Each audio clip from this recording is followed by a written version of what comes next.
लोग बढ़िया होंगे, आई होप, है ना। चलो, आई होप सब लोग अभी आ गए होंगे। जल्दी जल्दी जल्दी जल्दी आ जाया करो यार, फटाफट फटाफट आ जाओ।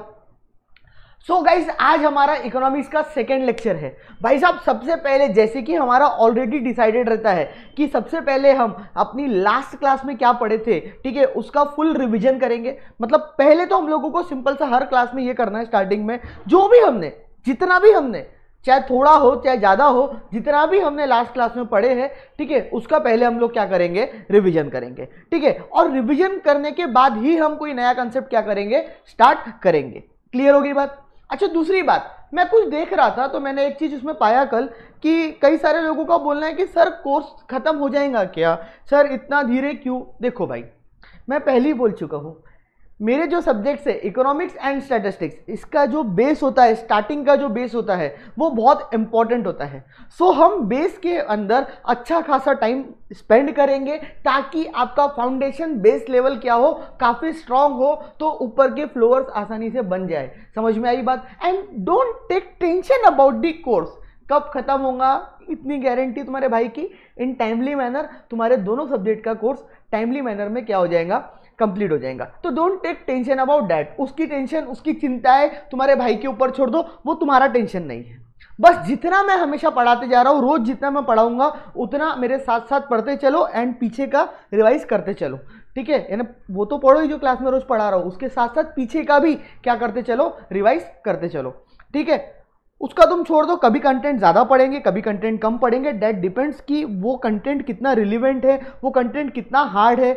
समझ में आई बात। एक डेकेड से पढ़ा रहा हूँ यार, 10 साल हो गए पढ़ाते हुए, तो आई नो कि कब कितना कैसे पढ़ाना चाहिए बच्चा लोग, ठीक है। तो तुम लोग उसका टेंशन बिल्कुल मत लो। मैं बोल रहा हूँ ना, खत्म हो जाएगा मतलब खत्म हो जाएगा, ठीक है। और मेरा हमेशा एक इंटेंशन रहता है कि हम कोर्स खत्म करने के ऊपर ध्यान ना देते हुए हम कोर्स को पढ़ने के ऊपर क्या करें, ध्यान दे। एक मैं हमेशा कोड बोलता हूँ कि भाई कोर्स खत्म करने के ऊपर ध्यान मत दो, कोर्स पढ़ने के ऊपर ध्यान दो, नॉलेज ग्रैब करने के ऊपर ध्यान दो, ठीक है। जितना नॉलेज ले सको उतना नॉलेज क्या कर लो, ग्रैब कर लो। क्लियर। चलो बच्चा लोग, टेंशन नहीं लेंगे। नेक्स्ट अब पढ़ेंगे। सबसे पहले क्या पढ़े थे हमने लास्ट क्लास में, एक बार याद करवाओ मेरे को, रिवाइज करते हैं हम लोग।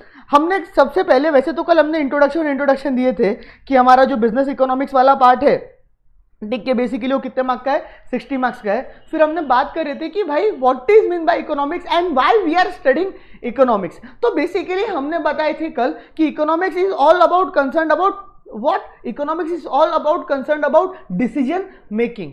समझ में आई बात। और क्यों इकोनॉमिक्स में डिसीजन मेकिंग की जरूरत पड़ती है, तो इकोनॉमिक्स में डिसीजन मेकिंग की जरूरत इसलिए पड़ती है क्योंकि यहां पे दो फंडामेंटल प्रॉब्लम्स है, दो प्रॉब्लम्स इकोनॉमिक्स में एग्जिस्ट करती है, जिसके ऊपर, जिसकी वजह से पूरी तरीके से इकोनॉमिक्स क्या है, बना है। And that two problems are, there are alternative choices and the resources are limited and also called as scarce। जो resources है वो limited है, वो scared है, and हमारे पास क्या है, alternative choices है, multiple choices है। हमने कल आलिया, दीपिका, इनके एग्जांपल्स लिए थे, ठीक है। हमने और बहुत सारे कल एग्जांपल्स लिए थे जहां पे हमने ये चीज देखे थे कि जैसे आप 10th क्लियर करते हो तो यू हैव चॉइसेस की कॉमर्स ले, आर्ट्स ले या साइंस ले, ठीक है। उन तीनों में से मैं क्या लूं, ये मेरे पास क्या है, ऑल्टरनेटिव चॉइसेस है, बट मेरे पास resources as in my time. What is resources in that case, in that case your time is the resources, ठीक है, but the resources are limited and scarce. मैं आउट ऑफ दिस 3 या 4 streams एक ही stream को क्या कर सकता हूं, चूज कर सकता हूं, because my resources always scarce और लिमिटेड। समझ में आई बात। तो because of this two issues, because of this two problems, हमको क्या लेने की जरूरत पड़ती है, डिसीजन लेने की जरूरत पड़ती है, चॉइस की जरूरत पड़ती है। डिसीजन मेकिंग मतलब ही क्या होता है, हमको out of that 2 alternatives best possible alternative, ठीक है, हमको क्या करना पड़ता है, चॉइस करना पड़ता है। तो इसी के ऊपर हमने क्या बात कर रहे थे कि ऐसी ही चीजें हम बिजनेस इकोनॉमिक्स में पढ़ते हैं। हम बिजनेस के अंदर जो हमारी रिसोर्सेस है वो क्या है, काफी हद तक लिमिटेड है, स्केयर है, बट वो स्केयर रिसोर्सेस के अंदर हम हमारा बिजनेस के अंदर ऐसा चॉइस करना चाहते हैं जो हमारे को ऑप्टिमम क्या दे, आउटपुट दे, मैक्सिमम क्या दे, बेनिफिट्स प्रोवाइड करे। और देखते हैं उसके ऊपर। और ये सब तो चीजें मैंने कल बताया था कि वाई, लॉजिक, डेप्थ, एक्सपर्ट, ये सब तो बातें बताने की नहीं, इसमें क्या रिवीजन कराऊं। फिर हमने बात चालू करे थे, मैं सिर्फ रिवीजन करा रहा हूं, कल क्या पढ़ाया था, बेसिक फैक्ट्स अबाउट इकोनॉमिक्स, ठीक है। 2 इकोनॉमिक्स के फैक्ट्स है और वो ये है ना। हमने कल बिजनेस इकोनॉमिक्स चालू नहीं करे थे, हम इकोनॉमिक्स की बात कर रहे थे पहले तो, कि 2 इकोनॉमिक्स के फैक्ट्स है, और वो ये कि ह्यूमन बींग्स के वांट्स जो होते हैं वो क्या है, अनलिमिटेड है, and the resources, the means of satisfying them, that the means of satisfying them simply means what, resources.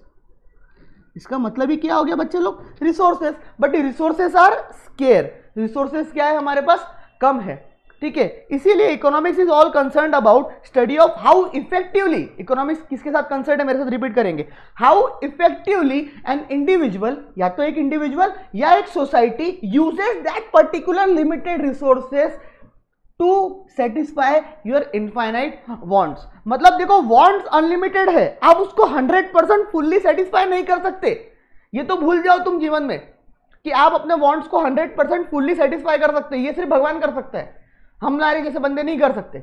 But हम मैक्सिमम वांट्स, जितनी ज्यादा हो सके उतनी ज्यादा वांट्स, हम जितनी हमारे पास अवेलेबल रिसोर्सेस है उसमें से क्या कर सकेंगे, हम उसमें सेटिस्फाई कर पाए। तो हाउ इफेक्टिवली एन इंडिविजुअल और अ सोसाइटी, एक इंडिविजुअल और एक सोसाइटी क्या करती है, रिसोर्सेस को यूज करती है to satisfy their infinite wants. तो रिपीट मेरे साथ करेंगे, economics is concerned about what, economics is concerned with how effectively an individual or a society uses that resources to satisfy infinite wants। समझ में आई बात। देखो पहले तो उस कंसेप्ट का मतलब समझ लो, मतलब समझने के बाद उसको हिंदी कर लो, मतलब समझो, मतलब समझने का मतलब हिंदी में करना नहीं होता है, ठीक है, मतलब समझ लो, मतलब समझने का हिंदी कर लो, हिंदी करने का उसको अपनी लैंग्वेज में बोलो, हिंदी में बोलो, तो ऑटोमेटिकली तुम्हारे को ये डेफिनेशन सब याद हो जाएंगी, कोई टेंशन लेने की जरूरत नहीं। हम करते क्या है, हम इंग्लिश में पढ़ते रहते, ना हमको डेफिनेशन समझ में आती, ना हमको याद होती, ना कुछ होता। तो एकदम सिंपल थी, economics is concerned, this is not definition, this is just a code. Economics is all about concerned about how effectively an individual और society uses the resource limited scarce resources to satisfy the infinite wants. अच्छा हम अभी business economics नहीं पढ़ रहे, हमारा पूरा course all about our course की बात अगर मैं करूं तो हमारा कोर्स तो है बिजनेस इकोनॉमिक्स। हम अभी बिजनेस इकोनॉमिक्स चालू नहीं करें, अभी हम जनरल इकोनॉमिक्स के बारे में बातचीत कर रहे हैं, ठीक है, जनरल चीजें जो इकोनॉमिक्स की उसके बारे में बातचीत कर रहे हैं। Economics is the study of how individual and society work together to transfer scarce resources into goods और services. Economics is all about what, कि कोई इंडिविजुअल और सोसाइटी कैसे साथ में मिलकर काम करती है कि जो स्केयर रिसोर्सेज है उसको गुड्स और सर्विसेज में क्या कर सके, कन्वर्ट कर सके, to satisfy the most infinite human wants and distributed among different sections of society. These are the things.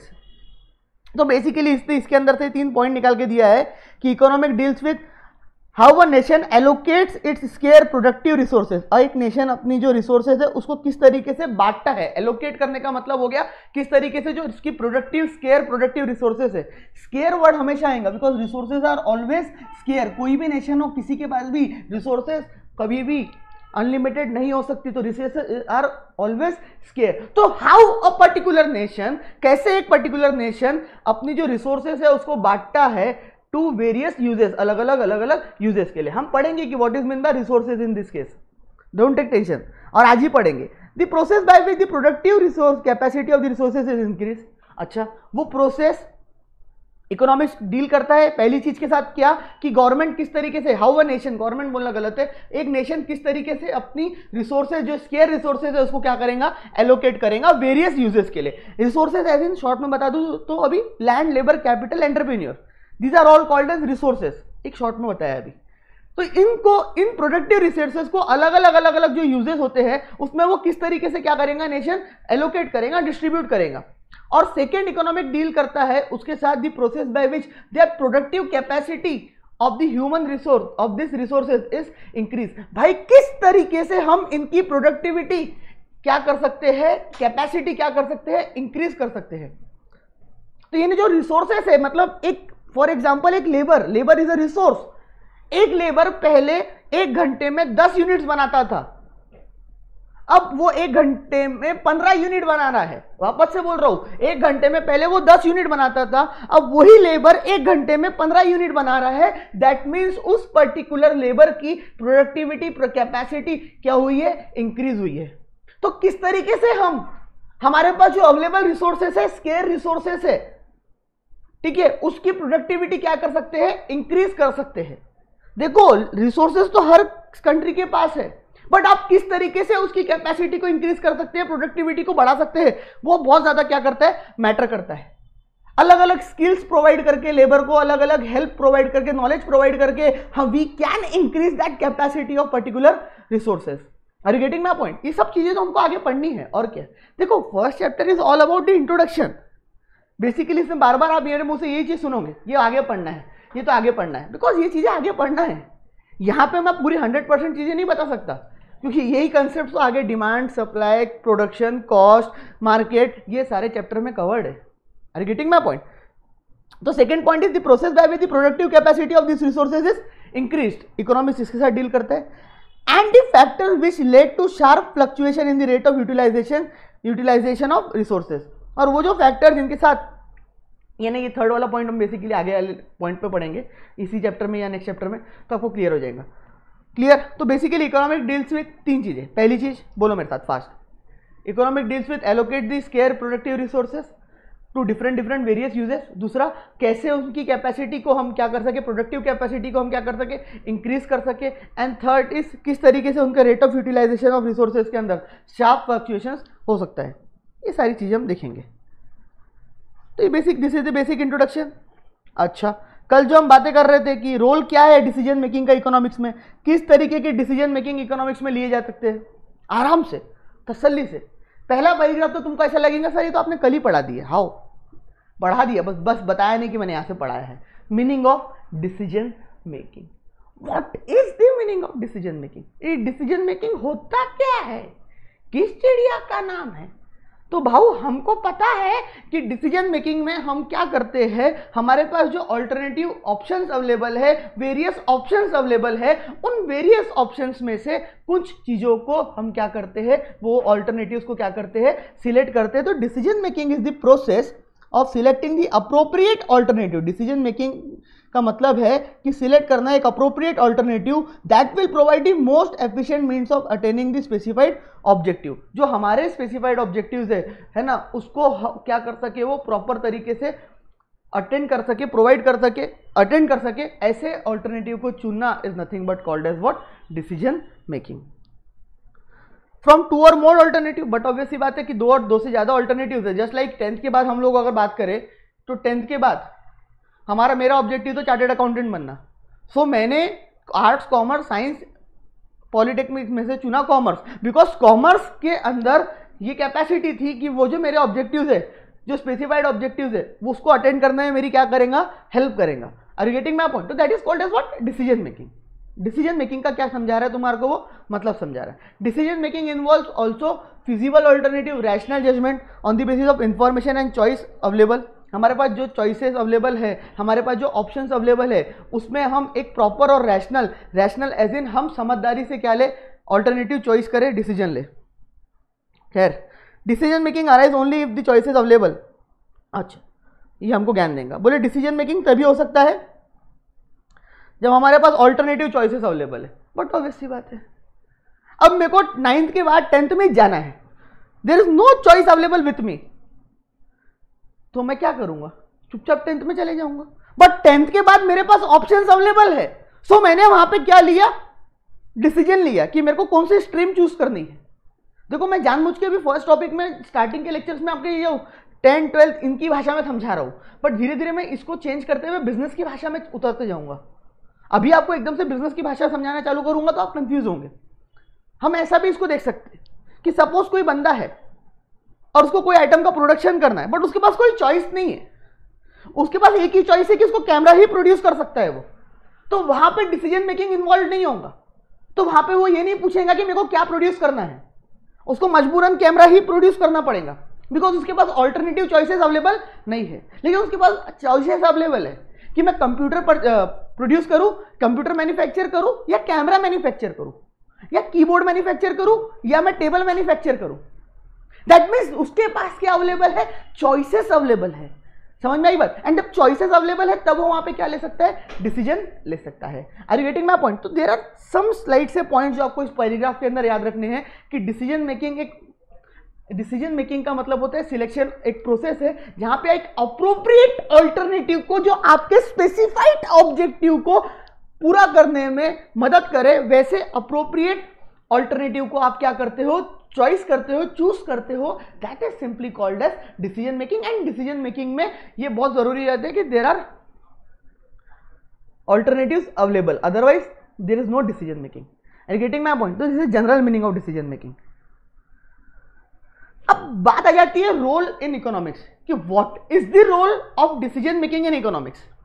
Economics में डिसीजन मेकिंग का क्या रोल है, एक बिजनेस के एंगल से मैं आपको समझाऊंगा और इकोनॉमिक्स के एंगल से अब मैं आपको समझाऊंगा कि what is the role of that decision making in particular economics. मतलब यही तो आगे हमको आफ्टर बिकमिंग चार्टेड अकाउंटेंट, है ना, आफ्टर बिकमिंग चार्टेड अकाउंटेंट्स हमको क्या करना है, यही तो चीजें करना है और क्या करना है, यही तो करना है और क्या करना है।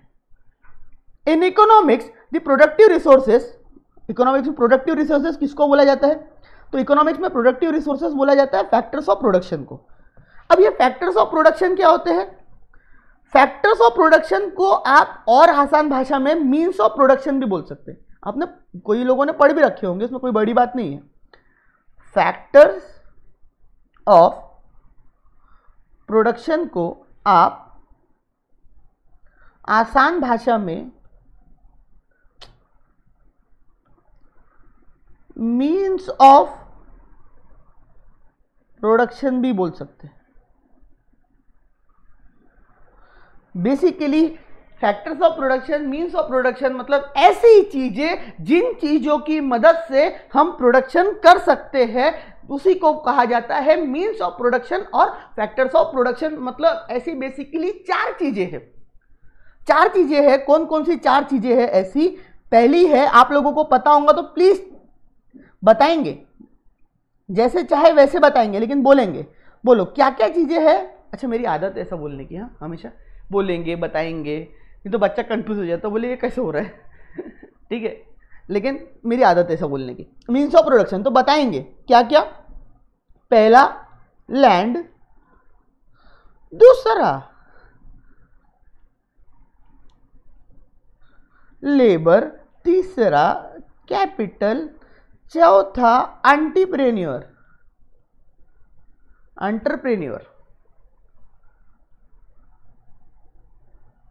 ठीक है, चौथा entrepreneur is called as entrepreneur, ठीक है। तो these are four means of production, factors of production, जिनकी मदद से हम क्या कर सकते हैं, प्रोडक्शन कर सकते हैं। First is land, another is labour, third is capital, fourth is entrepreneur. Land आपको समझता है, लेबर आपको समझता है, कैपिटल मतलब जो हम मशीनरी यूज करते हैं, जो हम पैसा लगाते हैं, that is called as what, capital, ठीक है। एंटरप्रेन्योर का मतलब जो ये तीन चीजों को आपस में लेके आता है, जो ये तीन चीजों को इकट्ठा करके वो प्रोडक्शन का इनिशिएटिव लेता है, that is called as entrepreneur. और इन सब की कहीं ना कहीं इनके साथ एक कॉस्ट इन्वॉल्व होती है, जो भले ही बुक में अभी ना दी हो, आगे के चैप्टर्स में दी हो, लेकिन मैं अभी आपको बताऊंगा। देखो कोई भी प्रोडक्ट बनाने के लिए आपको means of production, that means factor of production लगते हैं। इन्हीं मीन्स ऑफ प्रोडक्शन, इन्हीं फैक्टर्स ऑफ प्रोडक्शन के ऊपर आपको कुछ कॉस्ट भी क्या करनी पड़ती है, बेयर करनी पड़ती है, ठीक है। इन्हीं मीन्स ऑफ प्रोडक्शन, इन्हीं फैक्टर्स ऑफ प्रोडक्शन को जो यूज करने के लिए आप कॉस्ट बेयर करते हो, बिकॉज ये यूज हो रहे हैं, ध्यान से सुनना, बिकॉज ये क्या हो रहे हैं, यूज हो रहे हैं, क्या करने में, प्रोडक्शन करने में, माल बनाने में, प्रोडक्शन करने में, ये चीजें यूज हो रही है। तो इनके ऊपर हमको कुछ ना कुछ, कहीं ना कहीं कुछ ना कुछ तो क्या बेयर करनी पड़ेंगी, कॉस्ट बेयर करनी पड़ेंगी। And that cost is called age factor cost. ये कुछ छोटी मोटी चीजें जो आपको आगे पढ़ने में हेल्प करेंगी। That cost is called age factor cost. Factor cost is nothing but the cost जो हमको फैक्टर्स ऑफ प्रोडक्शन यूज करने के लिए लगती है। मतलब आप लैंड यूज कर रहे हो तो लैंड यूज करने के लिए you have to pay rent. तो रेंट यूज करने, लैंड यूज करने की cost is called as rent. Labour जो आपके काम कर रहे हैं उनकी यूज करने की cost is called as wages और सैलरी। कैपिटल आपको पैसा जो लगता है, जिसकी मदद से आप मशीनरी वगैरह बाकी चीजें खरीदते हो, वो पैसा फ्री में आपको कोई नहीं दे देता, उसके ऊपर हमको ब्याज चुकाना पड़ता है, और ब्याज इज नथिंग बट इंटरेस्ट। और एंटरप्रेन्योर, एंटरप्रेन्योर जो है, बिजनेसमैन जो है, वो फुकट में काम नहीं कर रहा है, उसका इंटेंशन है टू अर्न दी प्रॉफिट। उसकी कॉस्ट इज कॉल्ड एज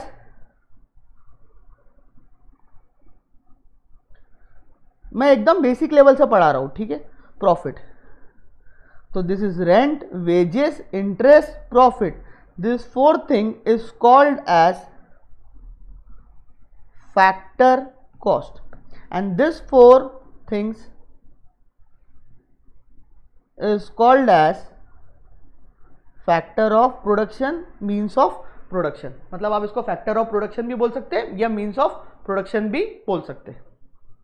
अच्छा सर, ये सब क्या बनाना है क्या नहीं बनाना है, देखो तुमको जो समझ में आने के लिए अच्छा लगता है सब बना लेने का, और ये सब चीज़ें बना लिया करो।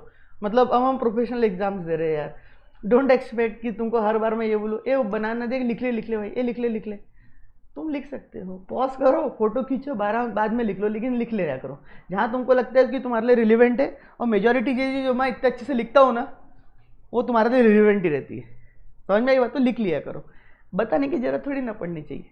खैर, तो वापस से, there are 4 factors of production, this is called as what, resources.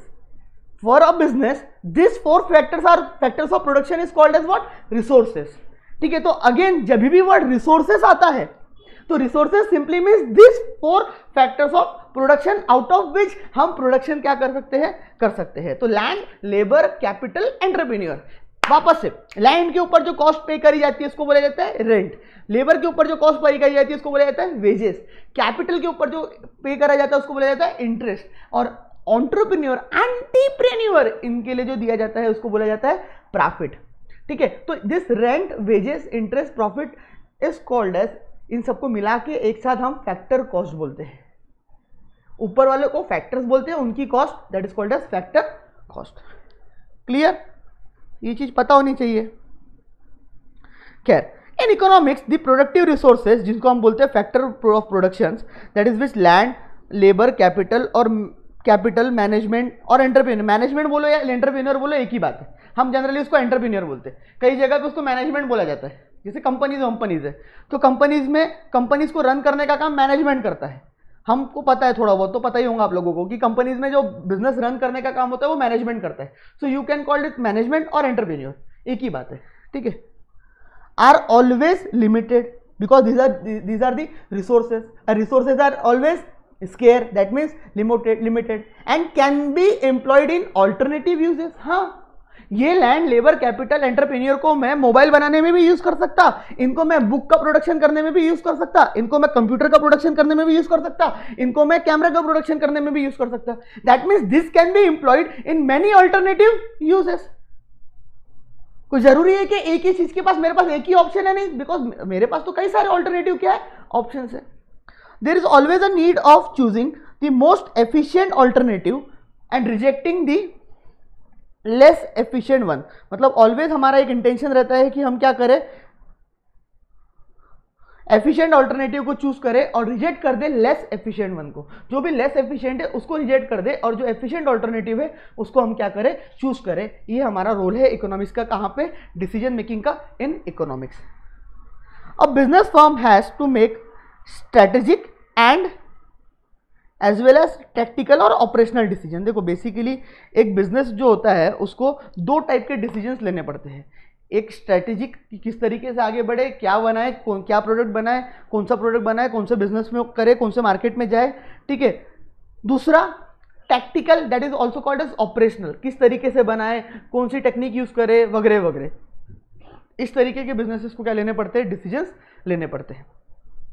Sir हमको नहीं समझ में आ रहा, कुछ एग्जाम्पल्स तो दो सर, जिन एग्जाम्पल्स की मदद से हम एक बिजनेस के अंदर क्या क्या डिसीजन वो ले सकता है, इकोनॉमिक्स में उसका क्या इंप्लीकेशन है, वो हम समझ पाए। यानी in context of economic theory sir कुछ एग्जाम्पल्स तो दो जहां पे हम ये समझ पाए कि बिजनेस के अंदर कौन कौन से वो क्या ले सकता है, लेता है, डिसीजन लेता है। तो some examples of decision making for a business firm in the context of economic theories are given below। ऐसा मैं नहीं बोल रहा, ऐसा बुक बोल रही है, तो वही देखने वाले हम। चलो आराम से आ जाओ एकदम बढ़िया तरीके से। तो first type of decision is shut down और कंटिन्यू। अब ये एक डिसीजन बहुत मैटर करता है बिजनेस के लिए। क्या यार मैं मेरा बिजनेस बंद कर दूं या मैं मेरा बिजनेस कंटिन्यू रखूं। अब बच्चा मेरे को एकदम ऐसे कैमरे के पीछे से बोल रहा हूँ ना, क्या आप पगली जैसी बातें कर रहे हो। बोले सर ये डिसीजन में तो ऑलवेज कंटिन्यू वाला डिसीजन अच्छा है, शटडाउन वाला डिसीजन थोड़ी ना अच्छा होता है। ऐसा क्या? अबे कई सारे बिजनेसेस ऐसे होते हैं जिनके अंदर बहुत सारी कॉस्ट इन्वॉल्व होती है। अगर तू उसको चालू रखेगा ना और चालू रख के इतना नुकसान बेयर करेगा, उससे अच्छा बंद करना ऑप्शन ज़्यादा अच्छा रहता है। तो समटाइम्स हम पढ़ेंगे कॉस्ट चैप्टर में, ये सब वही आगे की बात ही बतानी इंट्रोडक्शन में, और क्या है। हम कॉस्ट चैप्टर में पढ़ते हैं कि समटाइम्स बंद करना इज ज़्यादा better option rather than continue. Again that depends, because decision है ना कि शटडाउन करूं या कंटिन्यू करूं, ये डिपेंड करता है कि कितनी कॉस्ट इन्वॉल्व है उसके अंदर।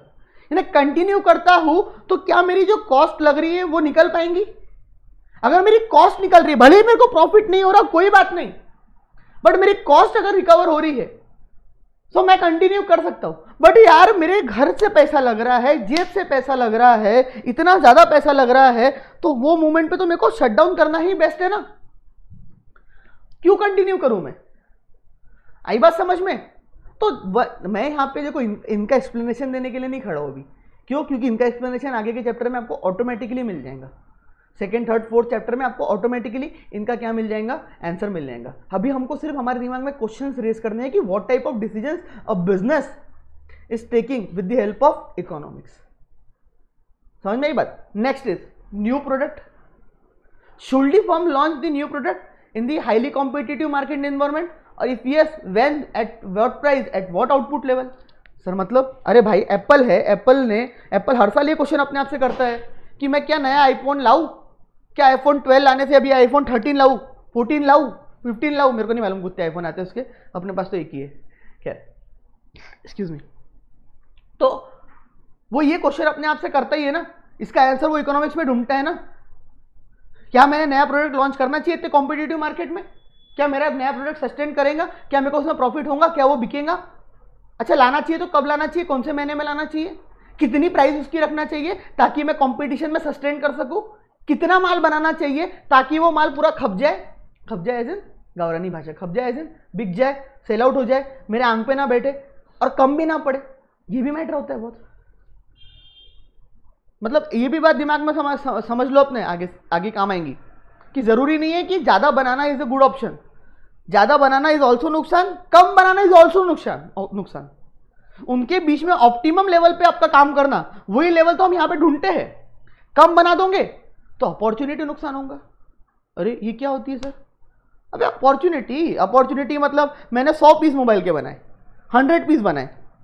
अब 100 पीस बनाने के बाद मेरे पास और 20-30 पीस का ऑर्डर आया, बट मैं नहीं बनाया था, कम बनाया था, तो अगेन मेरे लिए वो 20-30 पीस की कॉस्ट प्रॉफिट का नुकसान हो गया। मैं चाहता तो बना सकता था बट मैंने नहीं बनाया, तो मेरे लिए अपॉर्चुनिटी लॉस हो गई कि मैं 20-30 पीस बेच के भी पैसा कमा सकता था, लेकिन नहीं कमा रहा हूं।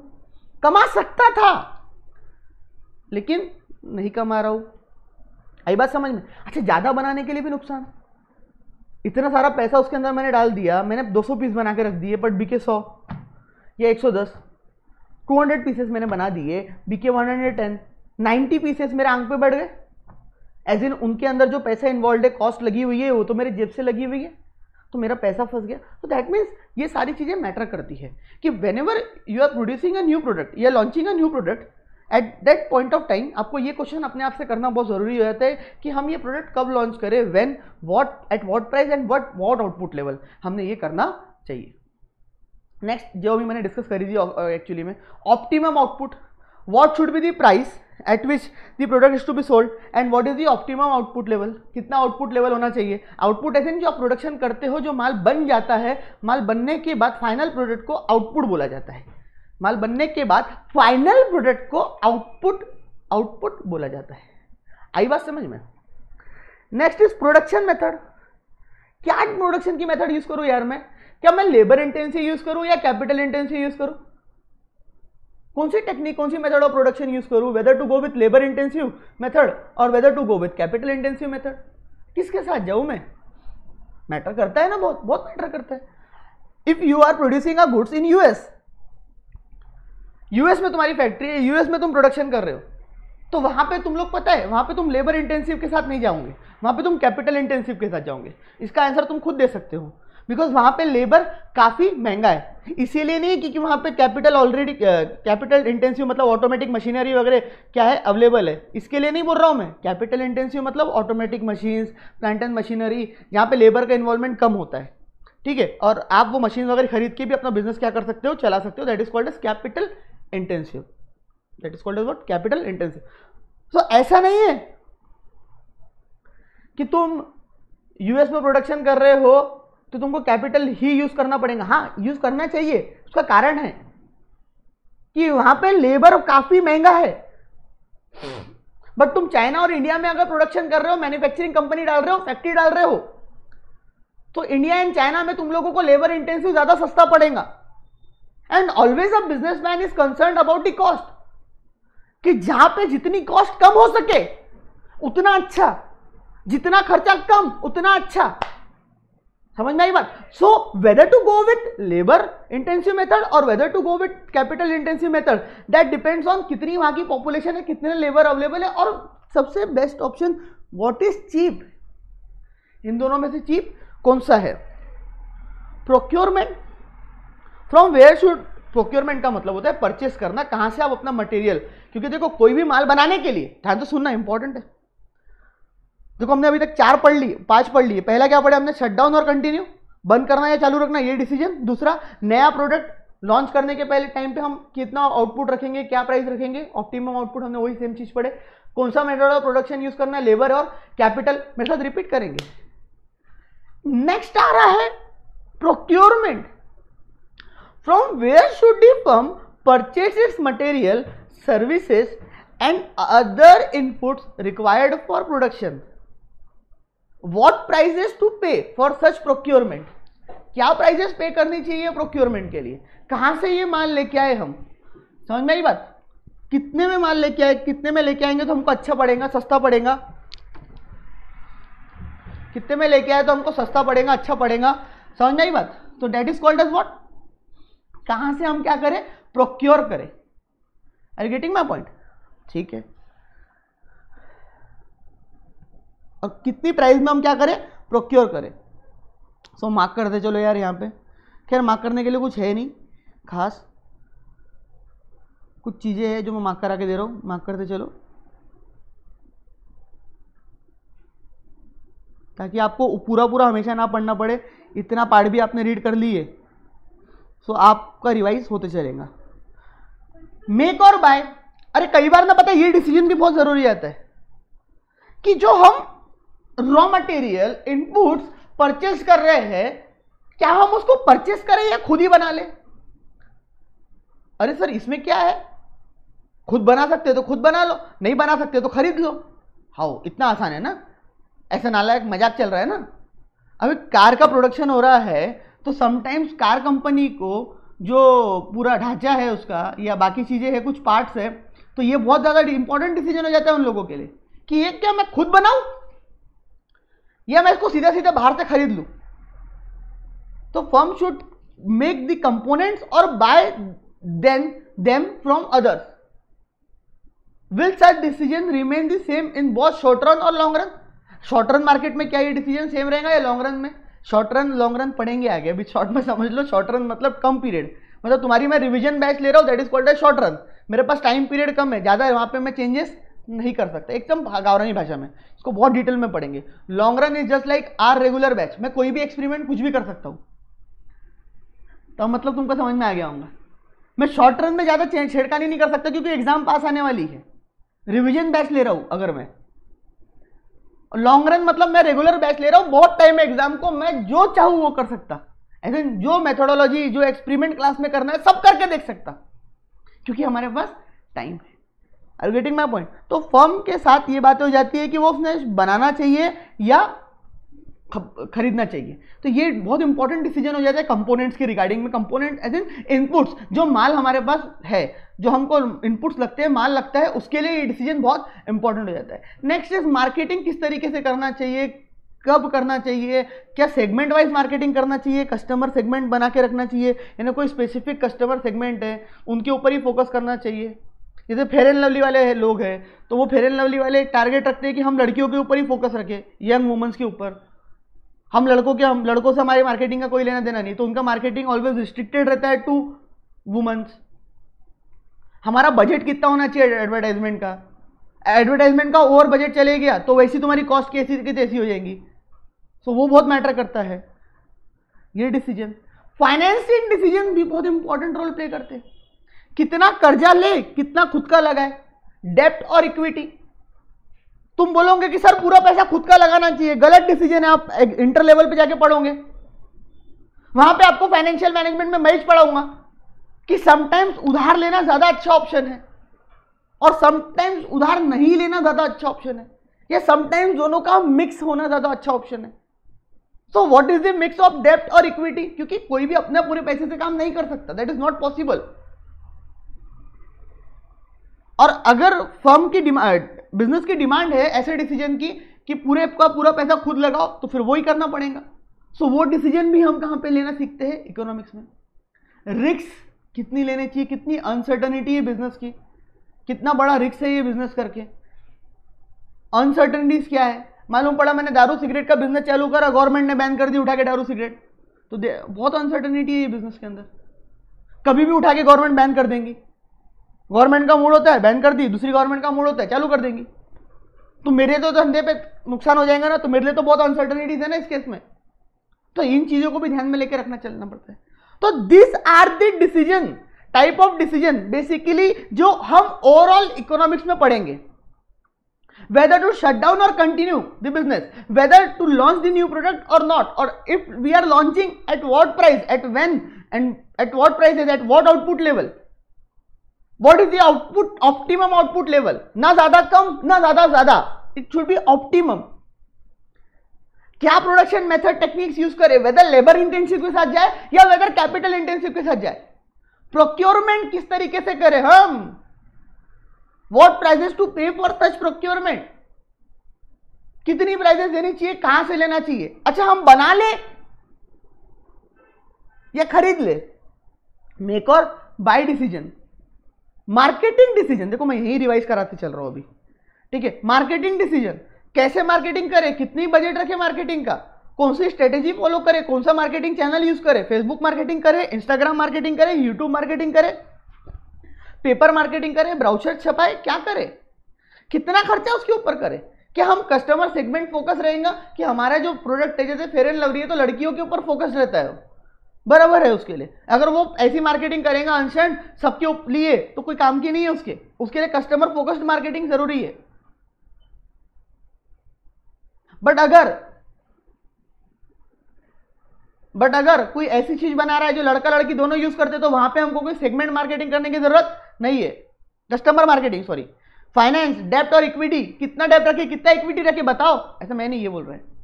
कितना रिस्क लेना चाहिए, कितना रिस्क है, कितनी अनसर्टेनिटीज है। दारू सिगरेट का बिजनेस है, आगे चल के मालूम पड़ा गवर्नमेंट ने बंद कर दिए, बहुत अनसर्टेनिटी है बिजनेस की। तो इस डिसीजन को किस तरीके से डील करें, are getting my point, clear. तो देखो हमने यहां से स्टार्ट करें मीनिंग ऑफ डिसीजन मेकिंग। हमने पहले 4 फैक्टर्स ऑफ प्रोडक्शन देखे, means of production, land, labour, capital, entrepreneur. इन चारों को बोला जाता है मीन्स ऑफ प्रोडक्शन, और इनके ऊपर लगने वाली कॉस्ट को बोला जाता है factor cost, that is land के ऊपर रेंट, लेबर के ऊपर वेजेस, कैपिटल के ऊपर इंटरेस्ट और एंटरप्रेन्योर के ऊपर प्रॉफिट। फिर हमने वेरियस टाइप्स ऑफ डिसीजंस देखे जो इकोनॉमिक्स थ्योरी के अंदर, इन इकोनॉमिक्स थ्योरी के कंटेक्स्ट में लिए जाते हैं बिजनेस फर्म में, क्या क्या डिसीजंस हो सकते हैं। तो ये सारे डिसीजंस हो सकते हैं। नेचर ऑफ डिसीजन क्या होना चाहिए, decision making on the above matter is complex, we all know that, कि ऊपर वाले जो मैटर हमने अभी एक एक पढ़े ये डिसीजन कोई इतने आसान नहीं है, it is very complex in the nature. Since the economic environment in which firm operates is highly complex and dynamic, क्योंकि वो बहुत कॉम्प्लेक्स है जो इकोनॉमिक एनवायरनमेंट में फर्म क्या कर रही है, काम कर रही है, और डायनामिक है। डायनामिक मतलब हाईली चेंजेबल है, फ्लेक्सिबल है, बहुत फास्टली क्या होता है वो चेंज होता है, that is called as dynamic. So ये डिसीजन काफी कॉम्प्लेक्स और डायनामिक है।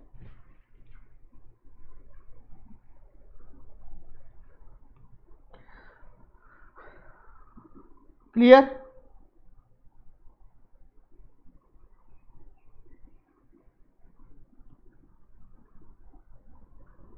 In many situations, decisions are taken under condition of imperfect knowledge and uncertainties. कई सारे ऐसे केसेस होते हैं जहां पे हम मार्केट का नॉलेज ना रखते हुए, इम्परफेक्ट नॉलेज है हमारे पास, प्रॉपर तरीके का नॉलेज नहीं है मार्केट का, और उसको ध्यान में रखते हुए हम डिसीजन ले लेते हैं, बहुत सारी अनसर्टेनिटीज उसके अंदर इन्वॉल्व होती है, तो वो गलत चीज है। Hence, decision required that the management should be equipped with the proper methodology and appropriate tools and techniques. Management के पास अप्रोप्रिएट टूल एंड टेक्निक्स होनी चाहिए जिसके बेसिस पे वो क्या ले सके, डिसीजन ले सके। In short and simple word, ये सारी चीजें आपको हेल्प करता है डिसीजन लेने में। आपका दोस्त, आपका भाई, that is business many bay, business economics, समझ में आई बात? ये आपकी क्या करता है, हेल्प करता है। तो बेसिकली बिजनेस इकोनॉमिक्स का काम ही यही है कि economic theories and practical approach, real life approach of business, इन दोनों के बीच में गैप को ब्रिज करना, अभी हम पढ़ेंगे।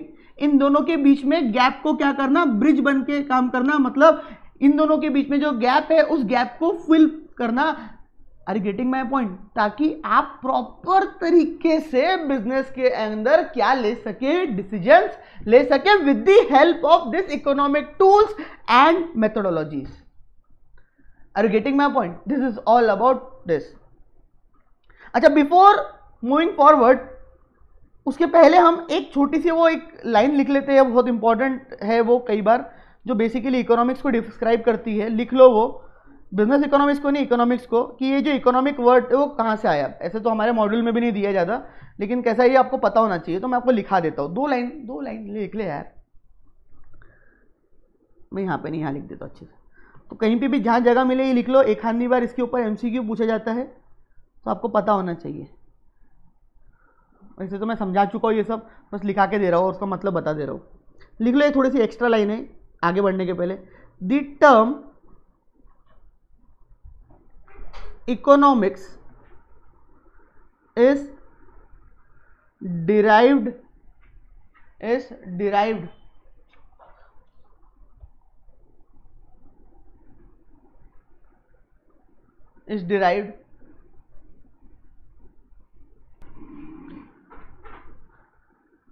the term economics is derived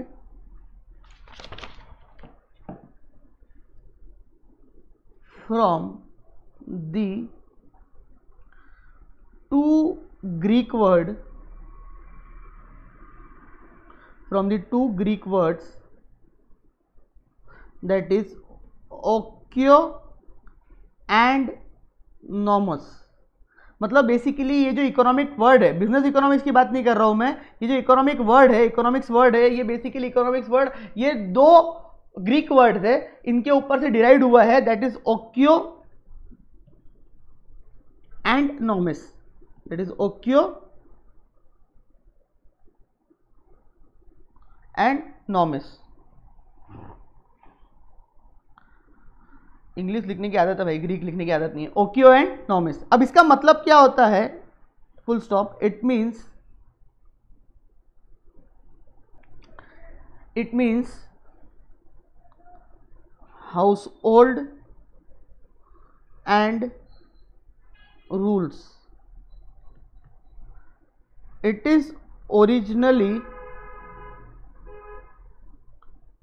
dealt with the way in which a prudent housewife might best make the most efficient use of the limited resources। मतलब बेसिकली इकोनॉमिक्स जो है वो बेसिकली हाउस होल्ड मैनेजमेंट के साथ deal करता था। House hold management का मतलब होता है किस तरीके से एक हाउस वाइफ, बेसिकली एक प्रूडेंट हुआ हाउस वाइफ, प्रूडेंट मतलब एक समझदार हाउस वाइफ, ठीक है, क्या कर सकती है, मोस्ट एफिशिएंट यू मैनर में, जो लिमिटेड रिसोर्सेज है उसको मोस्ट एफिशिएंट मैनर में किस तरीके से वो क्या कर सकती है, यूज कर सकती है। तो बेसिकली आपको इसमें सिर्फ इतना ही याद रखना है, क्योंकि हमको इकोनॉमिक्स नहीं पढ़ना है, हमको बिजनेस इकोनॉमिक्स पढ़ना है। What is mean by this oikos and nomos? तो oikos as in stands for household and nomos stand for rules. तो बेसिकली ओक्यो नॉमिस, इसको हाउस होल्ड मैनेजमेंट भी बोला जाता है। Economics that means household management भी बोला जाता है कि एक हाउसवाइफ किस तरीके से डील करती है, किस तरीके से अपने घर को अपने लिमिटेड रिसोर्सेज के अंदर किस बेहतरीन तरीके से वो क्या कर सकती है, चला सकती है। वैसे ही सेम कंसेप्ट पे बिजनेस इकोनॉमिक्स बेस्ड है, बस फर्क ये है कि यहाँ पे हमको घर ना चलाते हुए बिजनेस को रन करना है विद द लिमिटेड रिसोर्सेज। यहाँ पे हमको बिजनेस को रन करना है विद द लिमिटेड रिसोर्सेज। मैं एक बार रीड आउट कर देता हूँ। The term economics is derived from the two Greek words oikos and nomos. It means household and rules. It originally derived with the way in which a prudent housewife might best make the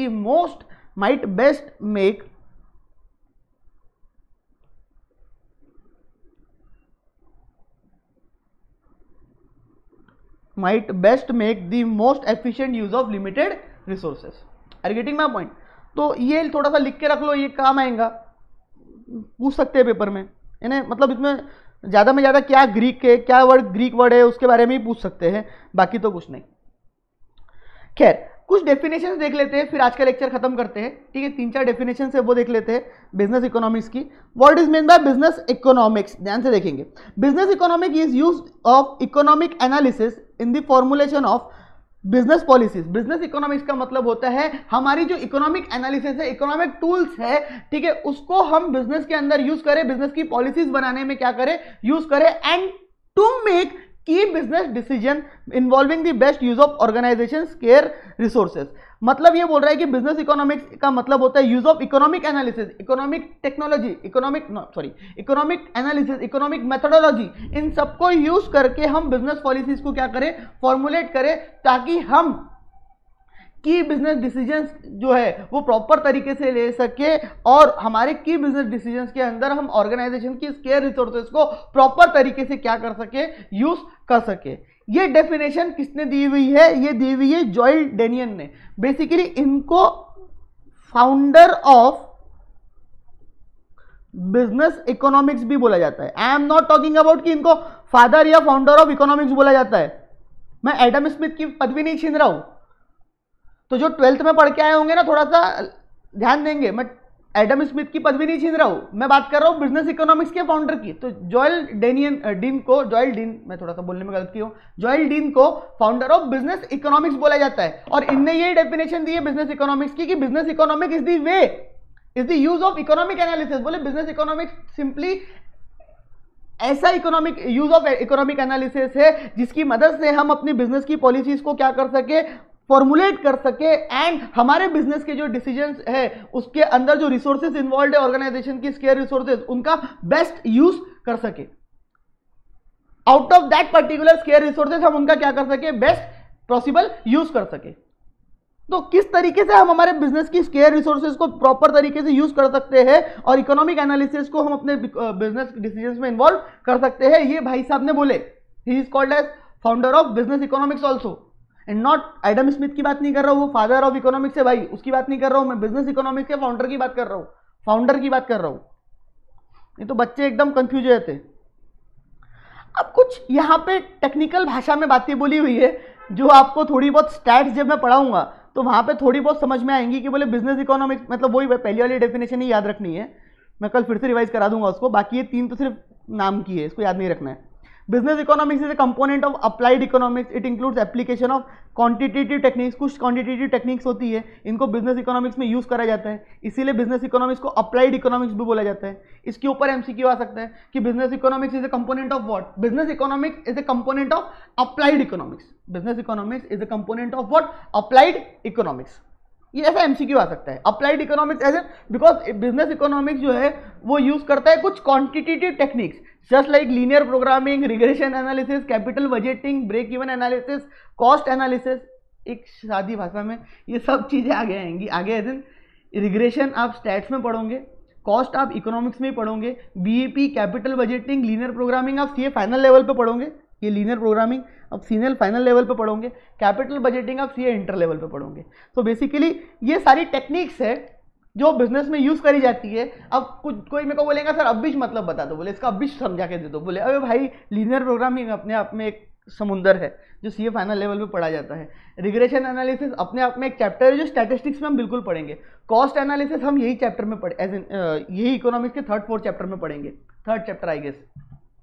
ठीक है, capital budgeting हम CA inter level पे, capital budgeting का basic छोटा मोटा मतलब समझा देता हूँ क्योंकि थोड़ा ज़्यादा रिलीवेंट है ये, जोएल डेनेन ने निकाला है ढूंढ के। कैपिटल बजटिंग का बेसिक मतलब होता है कि किस तरीके से आप कोई भी एसेट को कितने का खरीदते हो, क्या वो एसेट आपके बिजनेस के लिए कितना फायदेमंद है, कितना वो आपको रेवेन्यू कमा के देगा, कितनी कॉस्ट उसकी इन्वॉल्व है, ये सब छोटा मोटे भाषा में समझ लो, खास काम का नहीं है। आपके काम के लिए डेफिनेशन तो यही है बस पहली वाली, बाकी आपको आगे समझ में आएंगे। 3rd डेफिनेशन और आपकी थोड़ी काम की है कि बोले बिजनेस इकोनॉमिक्स जो है रेफर करता है मार्जिनल इकोनॉमिक्स को, जो इंटीग्रेट करता है, मिलाता है इकोनॉमिक थ्योरी को विद बिजनेस प्रैक्टिसेस। अभी मैंने आपके साथ डिस्कस किया कि बिजनेस इकोनॉमिक्स का बेसिक काम क्या है कि इकोनॉमिक थ्योरीज है, demand, supply, cost, price, competition, ठीक है, ये सब इकोनॉमिक थ्योरीज को business practice, real life business practice के साथ क्या कर दे, वो मर्ज कर दे, मिला दे, गैप ब्रिज कर दे।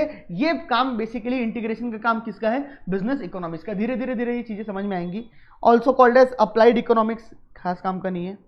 ठीक है, तो बेसिकली आपको जो मैंने यहाँ पे 3 डेफिनेशन में लाइन मार्क करके दिए ना, वो आपको याद रखनी है। पहला, business economics is a component of applied economics, क्योंकि इसमें application of selected quantitative techniques का काफी यूज होता है। ठीक है, that is linear programming, regression analysis, capital budgeting, BEP, cost analysis. BEP का मतलब ब्रेक इवन एनालिसिस का मतलब होता है ऐसा पॉइंट ढूंढ के निकालना जहां पे नो प्रॉफिट और no loss, no profit no loss, ऐसा पॉइंट ढूंढ के निकालना।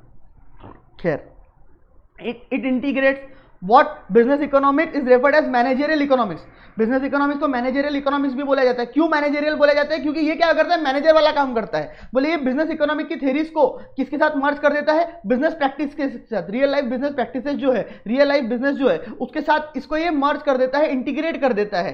ठीक है, तो जो मैनेजर का काम होता है वो भी ये करता है, कौन, बिजनेस इकोनॉमिक्स। इसीलिए इसको क्या बोला जाता है, managerial economics, applied economics. Are you getting my point? तो दिस इज द थिंग भाई साहब, सिंपल, क्लियर। चलो, सो यहां पे आज रोकते हैं, आगे का कल पढ़ते हैं। इतना रीड आउट करके आना ज्यादा बेटर है। ठीक है, अच्छा लगा हो वीडियो तो लाइक करके जाना, लाइक नहीं करते यार तुम, और नीचे कमेंट करके तो बताना कि कैसा लगता है मेरा पढ़ाना, आप लोगों को अच्छा लगता है नहीं लगता है, प्लीज कमेंट करो के बताओ। Thank you so much guys, bye bye.